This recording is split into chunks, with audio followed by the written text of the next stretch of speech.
Señor y Padre Celestial, te damos gracias, Señor, por tu inmenso amor, Padre Celestial, porque a pesar de todas las tribulaciones, bendito Dios, de todas las pruebas, tú estás con nosotros, Padre, y no nos desamparas, Padre amado. Gracias te damos, Señor, por la vida de cada una de mis hermosas y queridas hermanas, Señor, aquí reunidas en este Zoom, Padre Celestial. También te pido que, Señor, y te doy gracias también por las hermanas que no están, Padre Celestial. Algún motivo deben tener, Padre amado, pero sea cual sea, bendito Dios, que tú sepas, bendito Dios, solucionando. Si es que es algún problema, bendito Dios, o les falta algo, bendito Dios, que tú seas supliendo, bendito Padre Celestial, cada necesidad, amado Dios.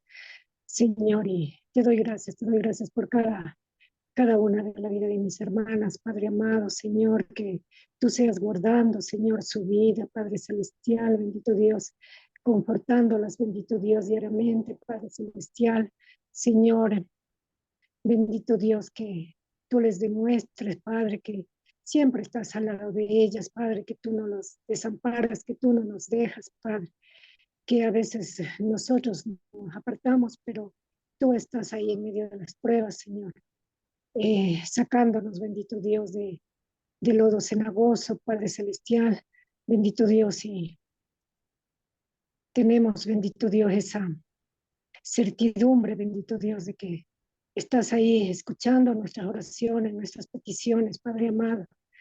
Y bendito Dios, te pedimos en este momento que tú nos bendigas a cada una de mis hermanas, que abras nuestros oídos, Padre Celestial. Bendito Dios, nuestro entendimiento, Padre Celestial, para que, bendito Dios, lo que los hermanos van a ministrar, Señor, ministre nuestra vida, Padre Celestial, y que eso traiga muchos frutos en nuestra vida, amado Dios, Señor. Que tu palabra nos traiga, nos conforte, nos aliente, Padre amado. Te amamos, oh Padre Celestial, te amamos porque tú nos amaste primero, Padre amado.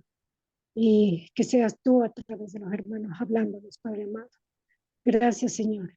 Derrama tu Espíritu Santo, bendito Dios, y aleja el maligno de nuestras vidas, de este momento, Padre Celestial, que cada uno, bendito Dios, podamos, bendito Señor, estar atentos a lo que tú nos quieres decir, Padre Celestial.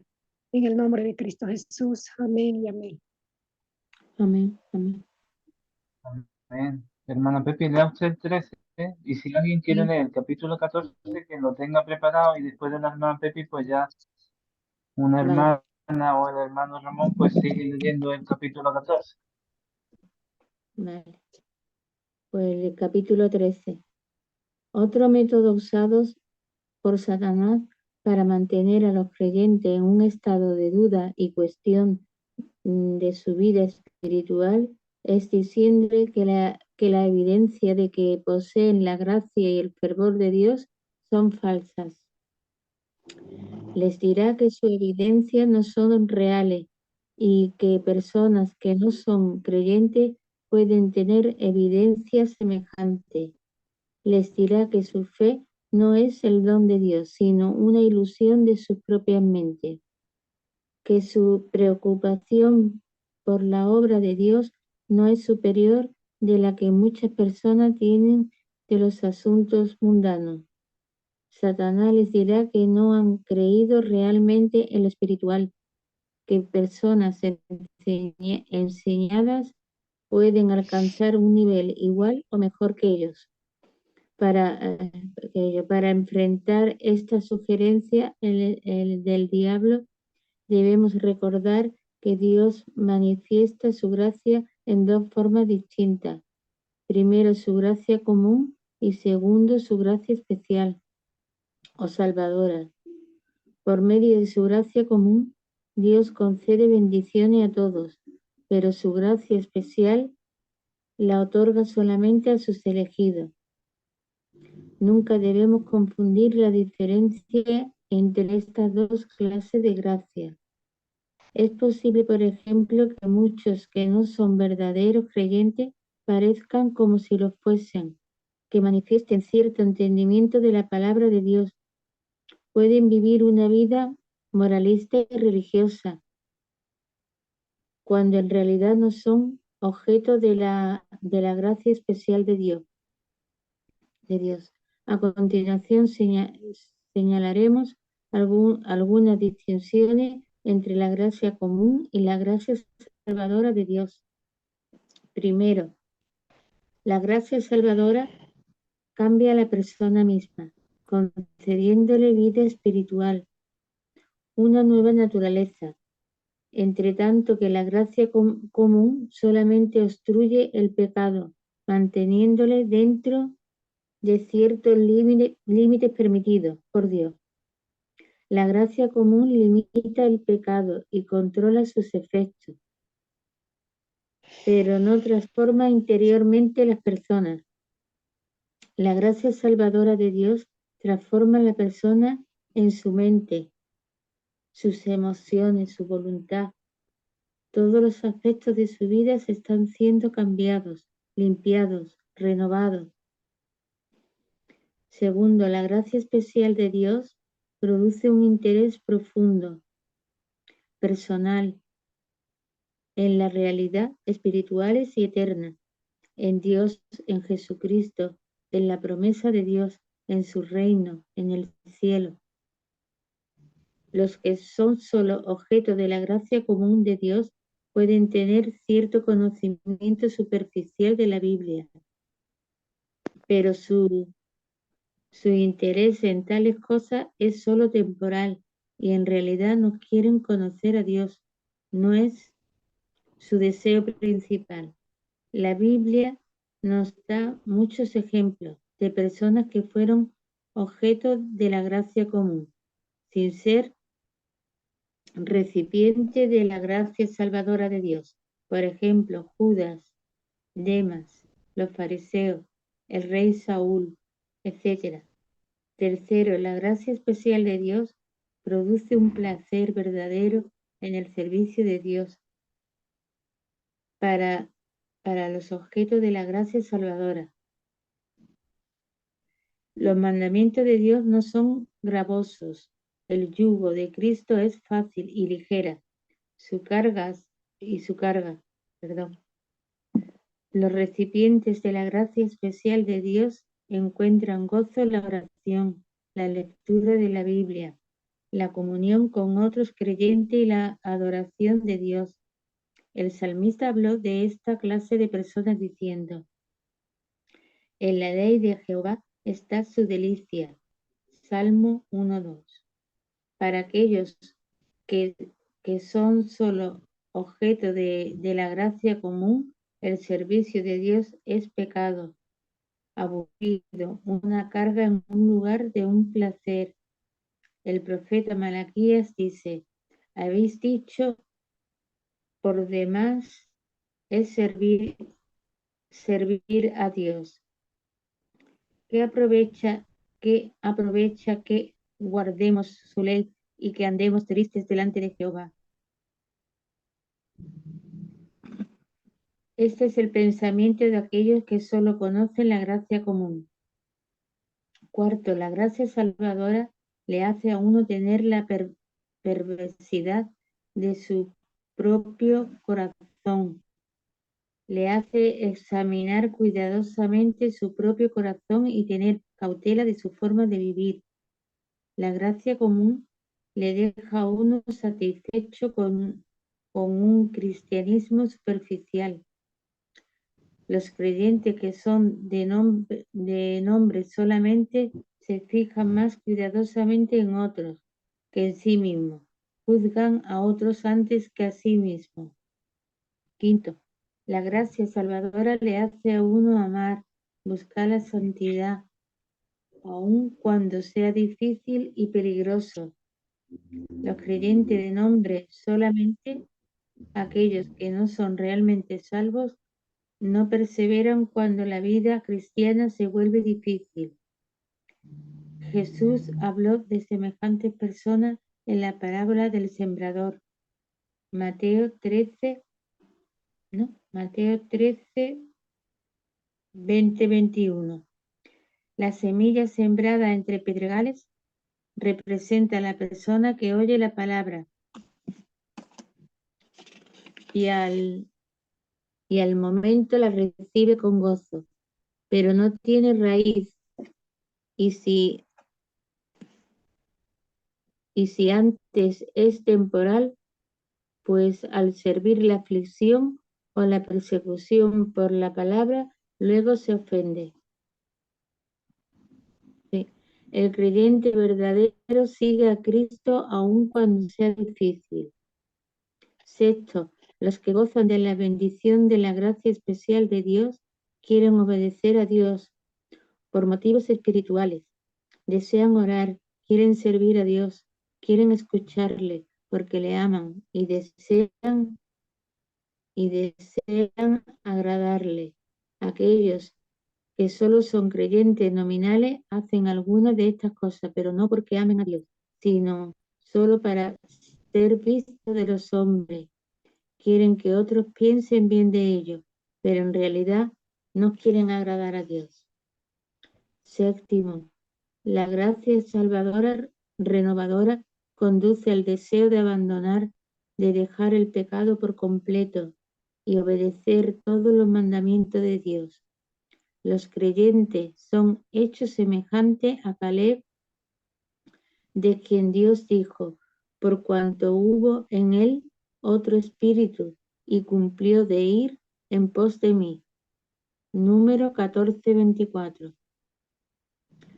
Los que solo aparentan ser creyentes sin serlo siguen a Dios a medias. Son de doble ánimo. Solo obedecen cuando le es conveniente. Es necesario hacer una distinción entre lograr la perfección y desearla, entre el esfuerzo para obedecer y el cumplimiento. El alma renovada puede decir, aunque no he mortificado completamente ningún pecado como debiera y como quisiera, sin embargo, aborrezco todo pecado.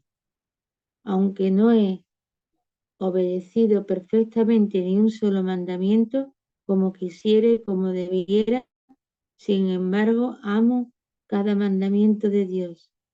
Todos me son preciosos y no hay uno solo que no deseo cumplir.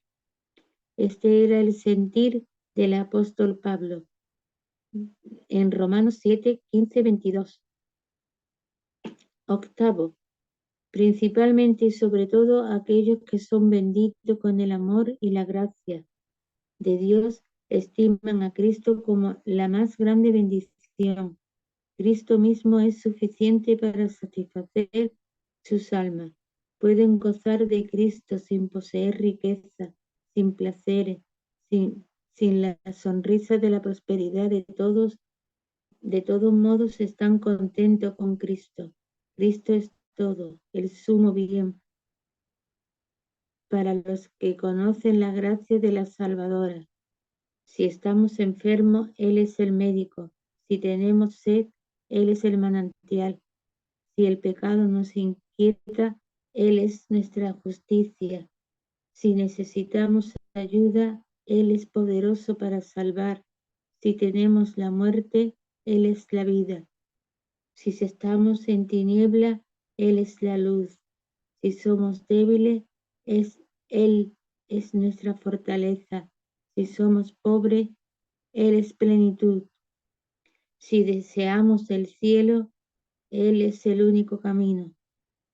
En contraste con los que solo tienen la apariencia de creyentes, quienes estiman más la recompensa, los beneficios, la alabanza que reciben profesando el cristianismo, pero en realidad no estiman a Cristo por encima de todas las cosas. Los que estiman a Cristo no carecen de nada. Así dijo Pablo, como no teniendo nada, más poseyéndolo todo. Primero de Corintios 6:10. Entonces quienes no poseen a Cristo no tienen nada. ¿Ama usted al Señor Jesús más que a todas las demás cosas? Si esto es así, entonces no debe escuchar al diablo cuando quiere hacerle dudar y pensar que sus evidencias de salvación son falsas. Hermanos, el capítulo 14. Amén, hermana. ¿Sigo? Un momentito, hermana, porque este capítulo es muy bueno, si le prestamos atención. Y yo pido que sigamos orando por el hermano Luis Alberto, ¿no? Porque él muchas veces nos ha compartido y nos ha dicho, el hermano Luis Alberto nos ha dicho, no es lo mismo un convertido que un convencido. El hermano Luis Alberto muchas veces nos ha dicho eso. Y en este capítulo te habla del que realmente es convertido y del que es un creyente que se convence solamente por una emoción, por una emoción. Y a lo mejor incluso es bautizado, a lo mejor lee la Biblia y se cree que sabe mucho, pero como pone ahí, ¿no? Esa semilla no tiene raíces profundas y al final termina abandonando el camino. Y solo he apuntado aquí unos puntos, solamente unos cuantos he apuntado. Los que tienen verdaderamente la gracia de Dios, que son los convertidos, y la gracia común, que son los convencidos, ¿no? Y dicen que los que tienen la gracia de Dios tienen gozo en la oración, se gozan cuando están orando. Este capítulo es importante que en la casa lo repasemos otra vez. Le disfrutan con la Está muy lectura de la bonito. Biblia. Les gusta la comunión con Sí. creyentes, compartir con creyentes, la adoración a Dios. Y temen la perversidad del corazón, tienen un temor verdadero, ¿no? Por las maquinaciones de nuestro corazón. Y los que tienen la gracia común, se les hace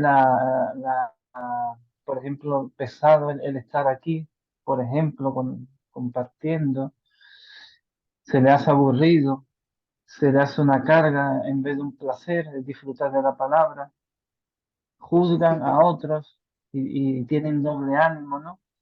Y se fijan solo en sí mismos, en vez de, como se fijan en sí mismos, pero a la vez están juzgando a otras personas. Eso solamente por encima, unos puntos que me dio tiempo a apuntar, pero es importante, ¿eh? Tener esto en cuenta, porque Satanás quizás cuando uno cae, tiene una tentación y por lo que sea cae, te hace creer que tú eres un creyente convencido, nos hace dudar, pero no es así. A mí, por mucho que me digan, si yo me equivoco o no me equivoco, yo soy un creyente convertido. Y yo voy a seguir a los pies de Cristo, pase lo que pase, hermano. Y digo esto sabiendo que no sé lo que puede pasar mañana, pero yo estoy convencido que soy convertido 100%, hermano. Yo amo a Cristo, las cosas de Cristo, y disfruto aquí en comunión con los hermanos, leyendo la palabra, compartiéndola. Y eso es lo que hace, ¿no? Ver cómo es uno y cómo es otro. Esos falsos creyentes, los que se alejan de Dios, se alejan.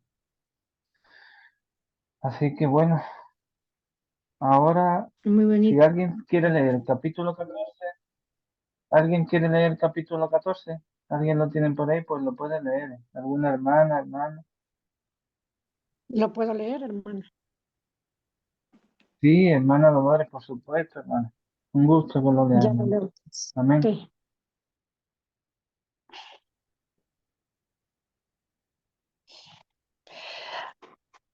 A ver, capítulo 14.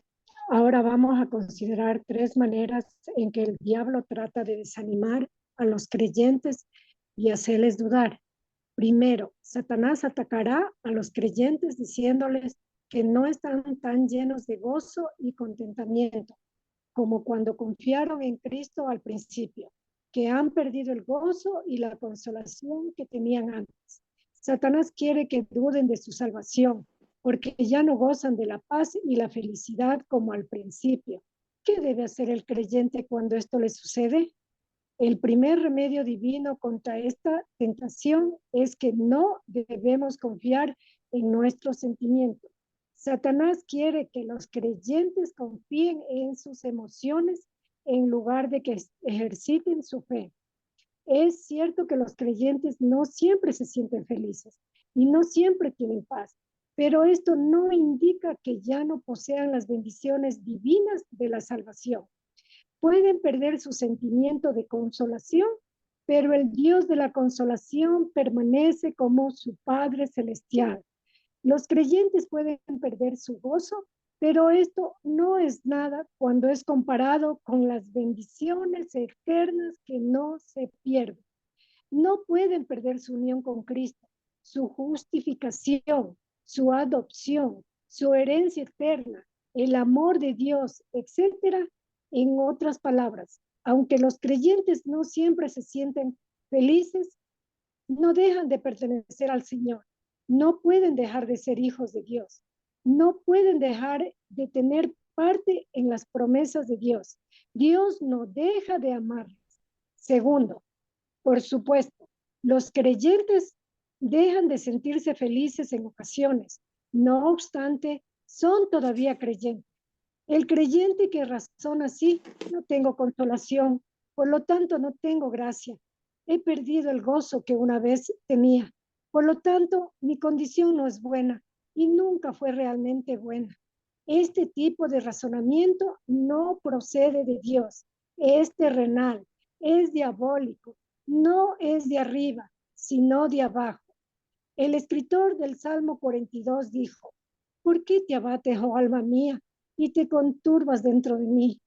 Espera en Dios, porque aún he de alabarle, porque Él es salvación mía y Dios mío. Salmo 42, 11.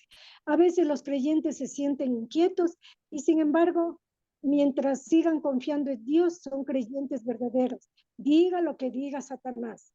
Tercero, es cierto que el Espíritu Santo a veces hace que los creyentes sientan el amor de Dios en una forma especial. Perdón. Todos los creyentes han llegado a sentir una conciencia especial de la presencia de Dios en diferentes ocasiones.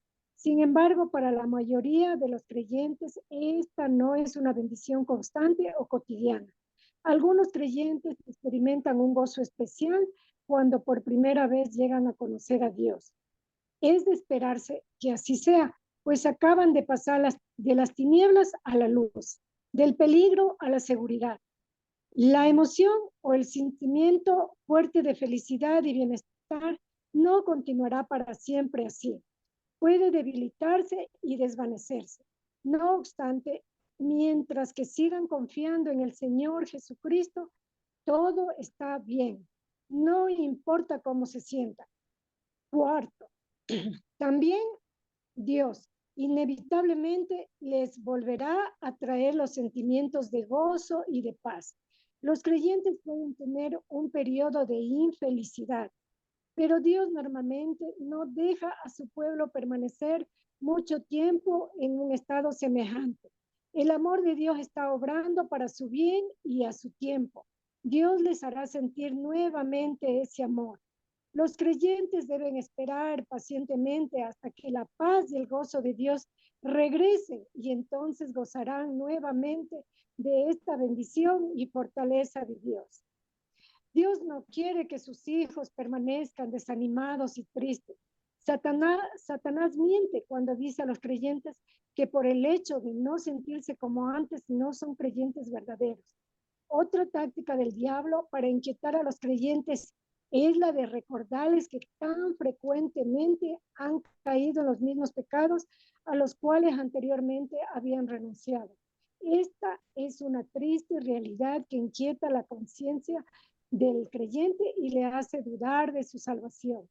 El hecho de volver a caer en los mismos pecados puede provocar muchos temores y dudas en el alma del creyente. Inevitablemente da una ventaja al enemigo y hace que el creyente no sea tan ferviente ni tan constante en su servicio a Dios. En primer lugar, la Biblia enseña que los creyentes verdaderos pueden caer una y otra vez en los pecados de los cuales se han arrepentido.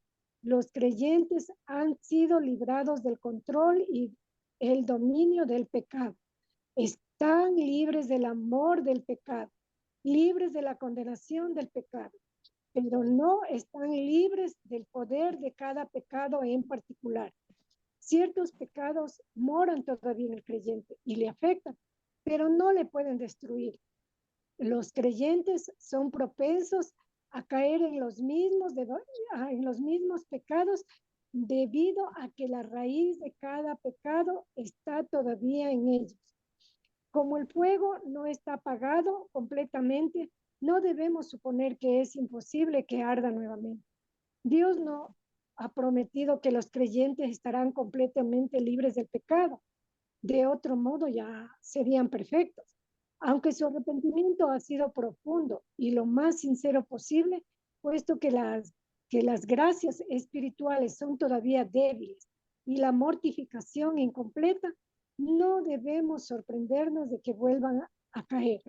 Los creyentes más destacados de la Biblia a menudo volvieron a caer una y otra vez en los mismos pecados. Por ejemplo, Abraham, David y Pedro cayeron varias veces en los mismos pecados. Aún las bendiciones más grandes y las experiencias más dulces del amor de Dios no son una barrera suficientemente fuerte para evitar las caídas. No debemos pensar que por el hecho de caer en el mismo pecado, uno ya no sea creyente verdadero. Debemos señalar que es raro que Dios permita que alguno de sus hijos caiga en un pecado grave. La gracia de Dios no dejará que los creyentes sean esclavizados nuevamente por el pecado. Otra táctica del enemigo consiste en decirles a los creyentes que no son cristianos genuinos por ser tentados tan frecuentemente. Esto no es verdad. El ser tentado no es pecado. Todos los creyentes son tentados y las escrituras indican que los mejores y más amados creyentes son los que más han sido tentados por Satanás. No solo David, Job, Pedro, sino Cristo mismo. El amado del Padre fue tentado severamente. Si estos, los más eminentes y destacados creyentes que han vivido en la tierra, fueron tentados, entonces ningún creyente debe juzgarse como no amado por ser tentado. Las pruebas y las tentaciones son parte esencial de la vida de cada creyente.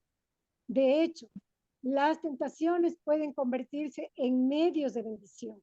Las tentaciones nos pueden enseñar el poder del pecado, nuestra propia debilidad, nuestra necesidad de la continua ayuda de Dios. Las tentaciones no hacen daño a los creyentes si las resisten. Lo que les hace daño es ceder ante ellas. Satanás es un enemigo envidioso y malicioso, tal como sus nombres, así es su persona, el acusador, el tentador, el destructor, el enemigo, el hombre fuerte, etc. Le gusta tentar a los hombres con los pecados que les traerán honor o ganancias. Todo esto te daré si postrado me adorares. Está en Mateo 4:9. A veces manifiesta su malicia tentándonos a cometer pecados que antes no hacíamos o a cometer los mismos pecados que abominábamos en otros. Es nuestro honor y la más alta sabiduría que resistamos a Satanás al inicio de las tentaciones. Quítate de delante de mí, Satanás. Está en Mateo 16:23. Martín Lutero aconsejaba a los creyentes que cuando fueran tentados respondieran al diablo con estas palabras: yo soy un creyente. Satanás siempre tratará de tentar a los creyentes. Los siguientes motivos no nos pueden ayudar a resistir las tentaciones del diablo: el amor de Dios, el honor de Dios, la unión y la comunión con Dios, la sangre de Cristo, la muerte de Cristo, la bondad de Cristo, la intercesión de Cristo y la gloria de Cristo. Además, el creyente puede encontrar motivos en la morada del Espíritu, la voz del Espíritu, el consuelo del Espíritu, la ayuda del Espíritu y el testimonio del Espíritu Santo. También el creyente puede encontrar múltiples motivos para resistir la tentación en estos: la gloria del cielo, la excelencia de la gracia, la belleza de la santidad, el valor del alma, la amargura y la maldad del pecado, etc. El pecado más pequeño posee la maldad,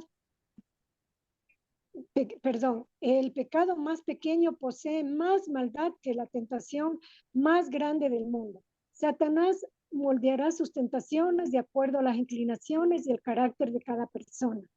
Si son personas dotadas y muy capacitadas, serán tentadas a la autosuficiencia y a la presunción. Si son personas temerosas e inseguras, les tentará a la preocupación y a la ansiedad. Aquellos de conciencia sensibles les tentará a preocuparse por cada detalle y cada cosa que hacen, por muy insignificante que sea. Si son personas flexibles, serán tentados a la inconstancia y a comprometerse indebidamente. Si son personas orgullosas, serán tentadas a la obstinación y la necedad, etc. El conocernos a nosotros mismos puede ayudarnos mucho a resistir las tentaciones del enemigo. No debemos olvidarnos de que el ser tentado no es lo mismo que pecar. Hasta aquí, hermano.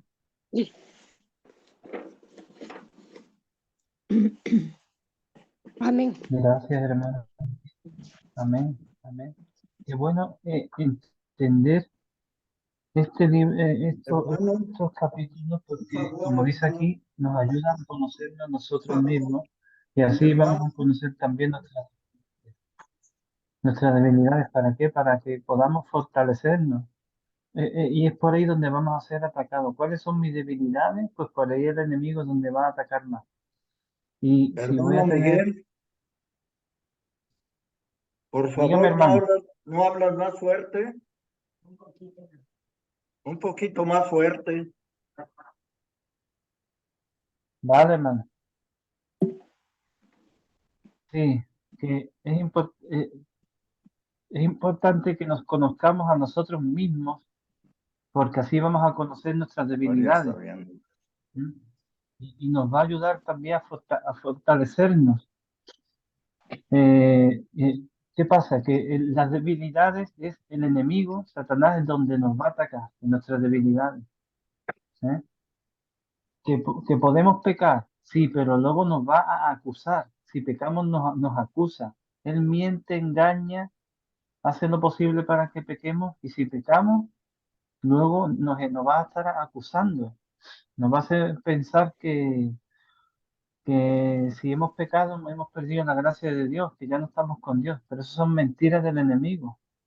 ¿M?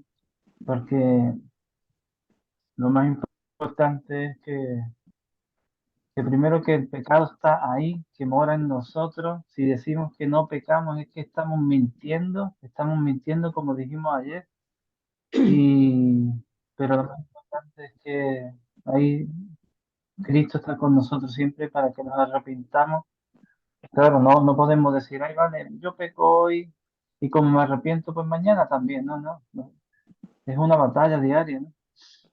Pero este versículo principal de este libro es resistir al diablo y él huirá de vosotros. Y nos enseña a que podemos tener muchos puntos débiles.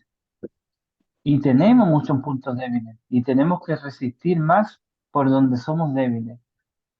Entonces, no es cuestión siempre de, ay, ora por mí, porque tal, o es que tengo un demonio de que me atacan, hay demonios de, no sé, de una cosa, de otras. El enemigo está ahí, ataca, pero no todo es culpa de Satanás. Es que también somos débiles y también hay pecado en nosotros que tenemos que fortalecernos para no caer y resistir esos ataques del enemigo. Dice que tenemos la armadura de Dios y la espada es la palabra de Dios, la palabra de Dios. Fíjese lo que dijo Jesús a Pedro, quítate delante de mí, Satanás, le dijo Jesús a Pedro, quítate delante de mí, Satanás. ¿Eh? Y persona, Martín Lutero, decía que nos recordemos, digamos, yo soy un creyente en esos momentos de debilidad, yo soy un creyente, yo soy un hijo de Dios. Eh, Así que eh, es importante eso, ¿no? Satanás nos quiere hacer creer que no estemos tan llenos de gozo, ¿no? Pero podemos tener momentos de debilidad, de tristeza, de angustia. Eso no significa que Dios no esté con nosotros. Ahí es donde Satanás nos va a tratar de engañar, de mentir y hacernos creer que no tenemos la gracia de Dios, hermano. Las acusaciones de Satanás. Así que tenemos que resistir, conocernos a nosotros mismos, hermano. Es importante. Y capítulo 15. ¿Quién se atreve a leerlo? ¿Quién se ofrece? Hermano Dalis, es un libro que es muy interesante. Se lo acabo de enviar para que lo tenga y lo lea, porque es para que nos conozcamos a nosotros mismos, nuestras debilidades, para resistir los ataques del enemigo. Hermana Odalis, se lo he enviado. No sé si está por ahí. ¿Leo, hermano? ¿Alguien quiere leer? ¿Hermana? ¿Pepi? ¿Qué me dice? ¿Leo? Que si leo, si no se ofrece nadie. Ah, sí, hermana, por supuesto, hermana, ¿Sí? lea, lea. Gracias, hermana. Satanás ataca, capítulo 15. Satanás ataca a los creyentes de acuerdo a su posición económica y a su clase social. Algunos creyentes son pobres y otros ricos. Algunos son poderosos y otros débiles. Algunos muy famosos y otros desconocidos. Cada posición en la vida en la cual se desenvuelven los creyentes tiene sus peligros y sus tentaciones particulares. Satanás tienta a algunos creyentes en ciertas maneras especiales. Tiene sus tentaciones especiales para ricos y para los poderosos, y otras tentaciones que utilizan en contra de los pobres. En este capítulo tocaremos algunas maneras especiales en que Satanás ataca a los creyentes poderosos, influyentes y a los pobres. Primero, Satanás trata de que los creyentes piensen que deben tener más éxito, deben ser más influyentes, que deben ser más conocidos, que logren obtener más dinero. Satanás quiere que los creyentes piensen tanto en elevar su nivel de vida, que se olviden de Dios. Satanás siempre ha usado esta táctica para distraer a los creyentes. El apóstol Pablo reconoció esta táctica del enemigo cuando dijo: todos buscan lo suyo propio y no lo que es de Cristo Jesús. Filipenses 2:21. Esto es muy triste y debe servirnos de advertencia acerca del preocuparnos tanto por nosotros mismos, que ya no nos importe servir a Dios ni ayudar a los otros creyentes. El primer remedio contra esta táctica es el fijarnos bien en cómo esta mentalidad conduce a un sinnúmero de pecados contra la ley de Dios y contra el Evangelio. El buscar tener cada vez más dinero, más poder, más influencia es dañino. Inevitablemente corrompe el alma. Los que quieren más dinero, más posesiones, les conducirá a servir a la criatura más que a Dios. Muy pronto estarán dispuestos a hacer o decir cualquier cosa simplemente para conseguir más de los que otros tienen. Muy fácilmente se vuelven personas deshonestas y comienzan a hacer daño a las personas que son más pobres o más débiles que ellos. El carácter de uno es afectado y su vida espiritual debilitada. Es sorprendente que tan pronto algunas personas son desviadas por el afán de esta vida y el engaño de la riqueza. Mateo 13:22. Segundo, no es sorprendente que Dios se oponga a los que buscan grandes cosas para sí mismos. Es el 10º mandamiento. Prohíbe la codicia. En Colosenses 3:5, Pablo dice que la avaricia es idolatría. También en 1 de Timoteo 6:8-10 dice: así que teniendo sustento y con cubrirnos, seamos contentos con esto, porque los que quieren enriquecerse caen en tentación y lazo, y muchas codicias locas y dañosas que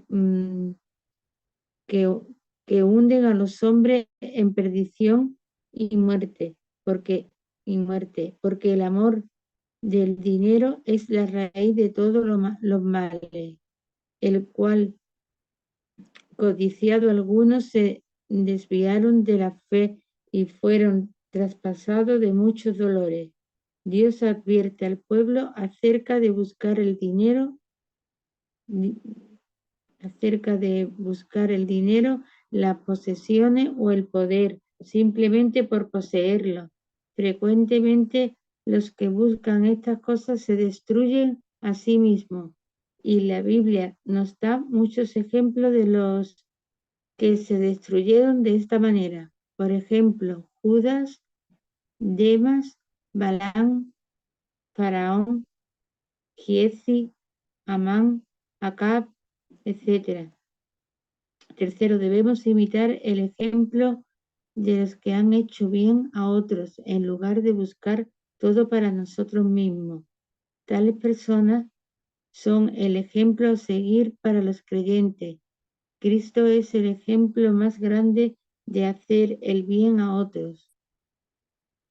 Aunque poseía todo poder, siendo el glorioso Hijo de Dios, se despojó de sí mismo y vino en la forma de un siervo a salvar a su pueblo, llevando su pecado, su sufrimiento, la ira de Dios en su lugar. No puede haber un ejemplo más grande de autonegación para el bien de otros, no mirando cada uno a lo suyo propio, sino cada cual a lo de otros.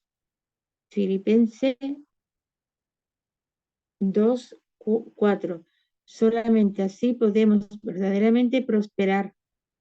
Cuarto, no importa si somos pobres o ricos, debemos tomar muy en serio la palabra del apóstol Pablo, cuando dijo: he aprendido a contenerme con lo que tengo. Se está humillado, es que puede aquí estar humillado y estar en abundancia. Por tanto, y en todo estoy enseñado. Así, como que quiere decir, Pablo quiere decir, yo sé estar humillado y sé estar en abundancia, pero no sé si exactamente es lo que pone la Biblia. Sí. Bueno, ahora lo miramos, hermana. Voy a mirarlo mientras se sigue leyendo. Repito, he aprendido a contenerme con lo que tengo.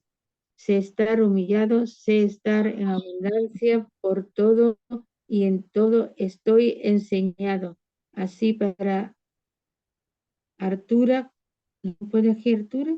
No, así como para Artura, como para hombre, así como para tener abundancia, como para poseer, padecer necesidad. Perdón, es que no está bien mi copia. Filipenses 4:11-12. Es necesario comprender que la codicia y el egoísmo son pecados que afectan al pobre y al rico, al rey, al siervo, al general y al soldado. Entonces no olvidemos la pregunta de Jehová. Hizo a Barú el sirviente de Jeremías. ¿Y tú buscas para ti grandezas? No la busques.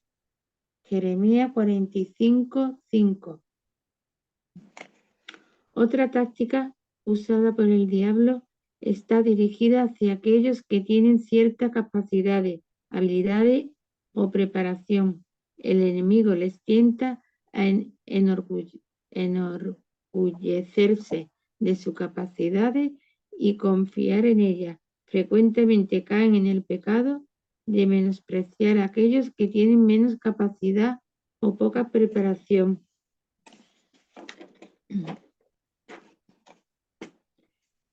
El primer remedio contra esta táctica consiste de siempre guardar en mente que nuestras habilidades...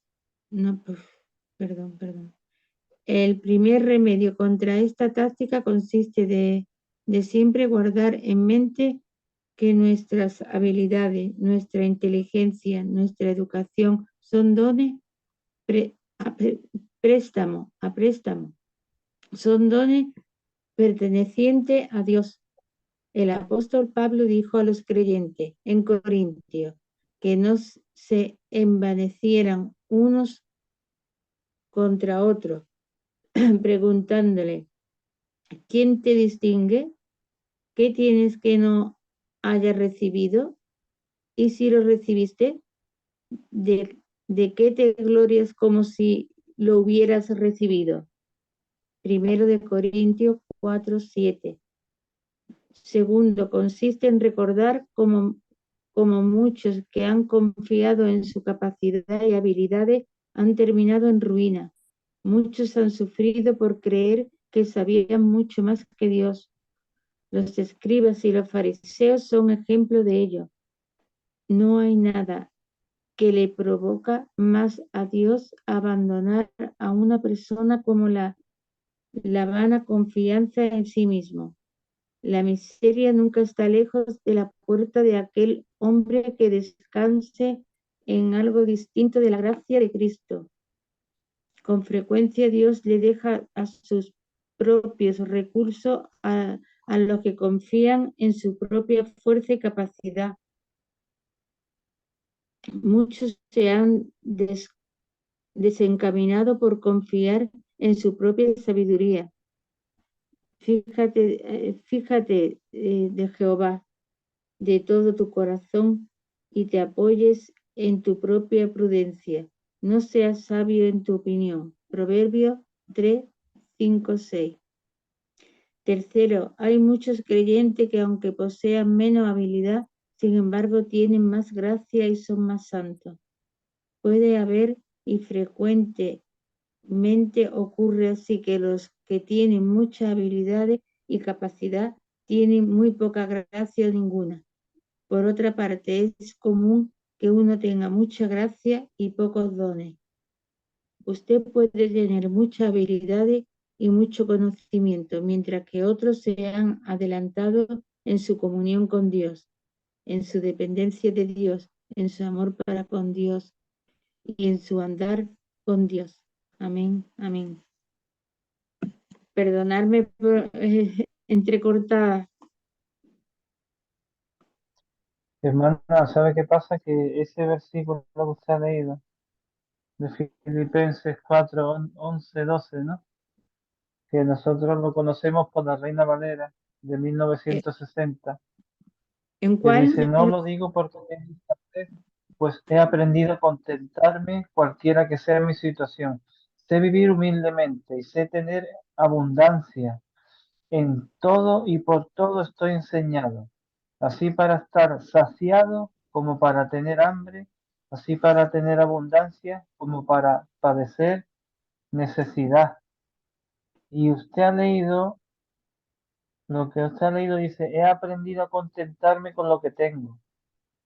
Sé Sí. estar humillado y sé estar en abundancia. Por todo y en todo estoy enseñado. Así para altura, para cuando uno está, o sea, altura es lleno, ¿no? Como habla aquí para altura como para hambre. En la Biblia de 1960 dice así, para estar saciado, y aquí dice altura, de estar Sí. alto, ¿no? Y Sí, luego dice así, como para tener abundancia, como para padecer necesidad. sí. Y aquí pone como Es una papá. Biblia más antigua, de alguna manera de 1909.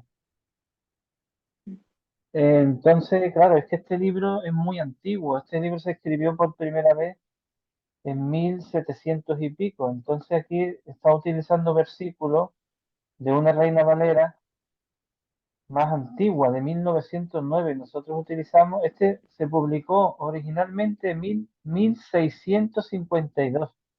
Entonces luego se ha ido editando y aún así se utilizan versículos de una Biblia más antigua, pero igual en la Reina Valera. Eh, entonces, 15, vamos por el 15. Qué interesante, ¿no?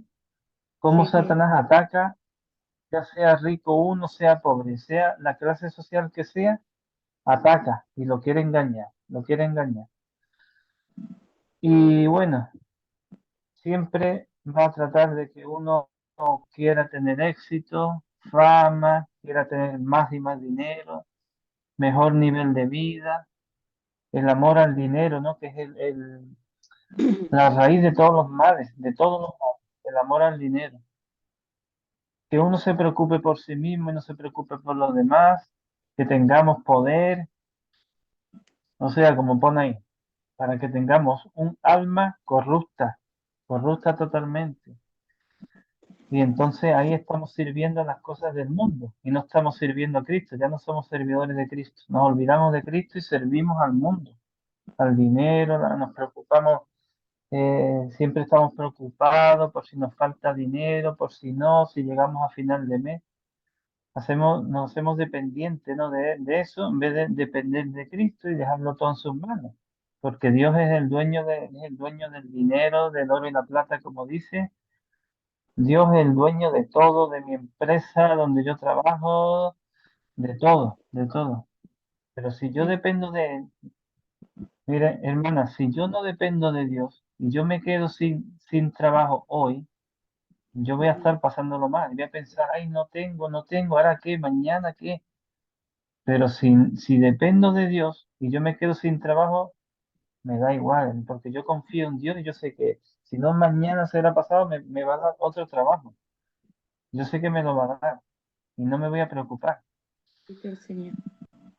Esos son los engaños de Satanás, ¿no?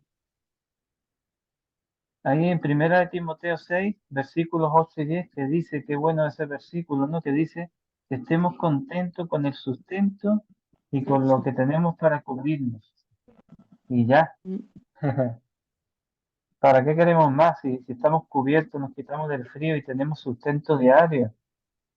El pan nuestro Esa es de la ley cada de día, Dios. dice Dios, ¿no? En el Padre nuestro. Danos hoy el pan nuestro de cada día. No dice que nos va a dar el pan del mes completo, sino de cada día. Cada día tenemos que pedirle el pan de cada día. Y hasta pensándolo, yo digo, nunca lo he oído que lo haya dicho nadie, pero sí, si Cristo es el pan de vida, Él es el pan de vida. Entonces, yo pensando en eso, todo el mundo piensa en el alimento que se come, pero yo todos los días tengo que por la mañana orar y decir, yo quiero estar hoy, o cómo podría orar. El pan de vida, mi pan de vida es Cristo, por favor, quiero estar hoy a tus pies todos los días y estar cerca de ti, que tengamos cerca el pan, el verdadero pan espiritual, que ese es Cristo. Danos hoy el pan de cada día. Y mi pan, mi verdadero pan, Cristo, a Cristo le dijeron, pero Señor, ¿no has comido? Y dice, no, mi alimento es otro, es hacer la voluntad del Padre. Pues su alimento era el ser obediente. Ese era su alimento. A él no le importaba ni comer, no le importaba. Entonces nuestro alimento, nuestro pan de cada día tiene que ser Cristo. Es que cuando estamos en Cristo hasta se nos quita el hambre, nos olvidamos de comer, porque estamos alimentados espiritualmente.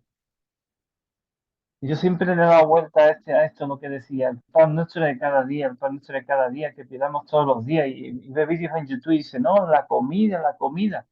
Y es que el verdadero pan es el pan del cielo, el que vino. Es Cristo para nosotros, es nuestro alimento espiritual. Y, y, y bueno, hermanas, Yo- que no nos importe si vivimos en abundancia o no. Que nos tenemos que contentar con lo que tenemos, dar gracias a Dios por todo, hermanas. Y ya si estamos algún día que tenemos más o menos, debemos de estar contentos porque Dios está con nosotros. Si pasamos una prueba, pues da igual, hermano, no nos tiene que importar. Dar gracias a Dios por todo, como dice aquí, ¿no? Aprender a contentarnos, sea cual sea la situación. Si Dios está con nosotros, ¿quién contra nosotros, no? Hermana Ana. No, bueno, yo agarré medio empezado el tema, ¿verdad? Pero traté de escucharlo en lo máximo. Creo que llegué bastante a tiempo. Yo creo que todo es un equilibrio. Si bien está perfecto los versículos que se dice, yo creo que por algo, ¿sabes por qué te digo? Porque yo no soy amante de la comida. Por ejemplo, para mí la comida nunca va a ocupar el lugar de Dios. Yo puedo pasar 3 días ni me acuerdo de comer. Si mi hija no me decía qué comiste, porque se daba cuenta que desfallecía con el trabajo que tengo de estar entrenando al aire libre y de todo, caí con un bajo sodio que casi me muero. O sea, no creo que la comida sea pedir por la comida, por ejemplo, que me dé, ahora por ejemplo que tengo poco trabajo y que me cuesta pagar la comida, porque como les había comentado, lo que cobro pago el alquiler y el diezmo, y nada más. Entonces, me parece que a mí, que la comida no va a ser el lugar de Dios para nada, porque si yo tuviera una pastilla que me cubriera todo el día, no comería nada. O sea, no soy de esas personas así, golosas, glotonas, así. Y me parece que caí en una enfermedad justamente por no importarme qué comer. Sin embargo, escuchaba como 5 prédicas por día, oraba y de todo. Sin embargo, caí enferma que no pude ni trabajar. Me parece que todo es un equilibrio en la vida. Por algo también dice orar sin cesar. Somos humanos y me parece que si estamos a veces preocupados por cualquier situación que sea, cualquiera que sea, incluso si nos importa demasiado la comida, en el caso de otras personas, tenemos que llevarlo a Cristo, porque Él dice que vayamos sinceramente al trono de la gracia para hallar el oportuno socorro. Entonces, ese versículo me da siempre la intensidad de saber que el amor de Dios y la gracia de Dios sobrepasa mucho más allá que nuestra debilidad, aún nuestros errores de decir, bueno, eh, acá estoy, yo estoy pidiendo esto, ¿no? Y también dice orar sin cesar. O sea, me parece que hay todo un equilibrio dentro de la Biblia que no podemos sacar del contexto solo una parte y no hacer como es tan íntegra, ¿cómo se dice? No sé cómo decir, pero no se puede sacar un versículo aparte de todo lo que es la Biblia en la totalidad, ¿no?